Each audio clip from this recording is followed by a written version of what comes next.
Hello friends, हम किसी एक पर्टिकुलर प्रोडक्ट के मैन्युफैक्चरर हैं जिसको हम प्रोडक्ट मैन्युफैक्चर करते हैं। तो हम प्रोडक्ट क्यों मैन्युफैक्चर करते हैं? ताकि हम उसको मार्केट में बेच सकें और रेवेन्यू जनरेट कर सकें। वो प्रोडक्ट खरीदता कौन है ना? तो जो भी पर्टिकुलर पर्सन या इंडिविजुअल या कंपनी जो हमारा प्रोडक्ट परचेज करती है और उसके अगेंस्ट में हमको पे करती है, चाहे सर्विस, अगर वो हमारी सर्विस ले रही है, कुछ भी समझ सकते हैं। जैसे आप हाउस कीपिंग मान के चलिए, एक सर्विसेज हो गई, या फिर लेबर सप्लायर हुआ, या फिर कोई भी XYZ प्रोडक्ट हुआ। तो जो हमसे हमारा प्रोडक्ट ले रहा है, चाहे वो इंडिविजुअल हो या फिर कोई बिजनेस हो, कोई कंपनी हो, वो हमसे हमारा प्रोडक्ट ले रहा है, हमारी सर्विस ले रहा है और उसके अगेंस्ट में हमको पे कर रहा है। तो वो होता है कस्टमर, चाहे वो इंडिविजुअल हो चाहे वो कंपनी, तो वो हमारा कस्टमर होता है ना।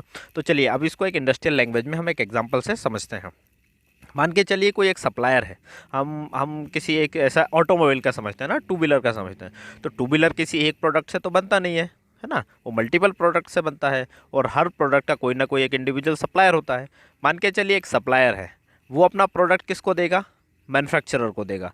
तो सप्लायर का कस्टमर कौन हुआ? मैन्युफैक्चरर। तो यहाँ पे कौन हुआ? एक बिजनेस हुआ, बिजनेस सप्लायर का कस्टमर हुआ।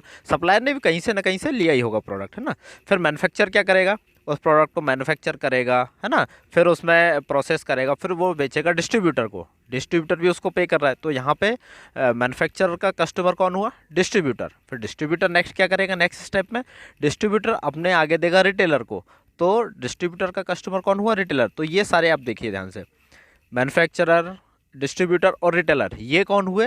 कस्टमर हैं एक दूसरे के, है ना। लेकिन ये बिजनेस हैं, तो बिजनेस में भी कस्टमर्स होते हैं।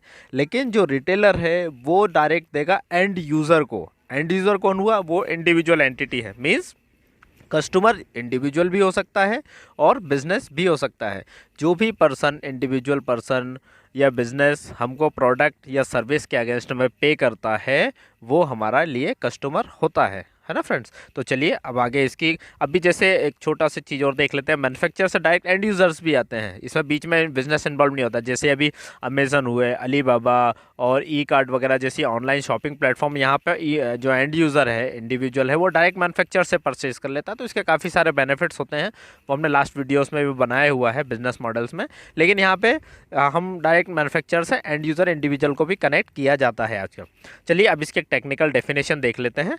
A customer is an individual और business that purchase another companies good और सर्विस। मीन्स कस्टमर कौन होता है? एक इंडिविजुअल या फिर बिजनेस एंटिटी होती हैं जो कि किसी दूसरी कंपनी से या तो गुड्स या फिर सर्विस परचेस करते हैं और उसके अगेंस्ट में उनको पे करते हैं। तो चलिए फ्रेंड्स, आज के वीडियो को यहीं खत्म करते हैं। मुझे उम्मीद है कस्टमर्स को आपने अच्छे से समझा होगा और आने वाले टाइम में हम कस्टमर्स पे और भी अच्छे से वीडियो बनाने वाले हैं। जैसे कि कस्टमर के क्या क्या राइट्स होते हैं और कस्टमर को हम कैसे होल्ड कर सकते हैं, इन सब पे वीडियो बनाएंगे। चैनल को सब्सक्राइब कीजिएगा friends. Thank you friends, thanks for watching.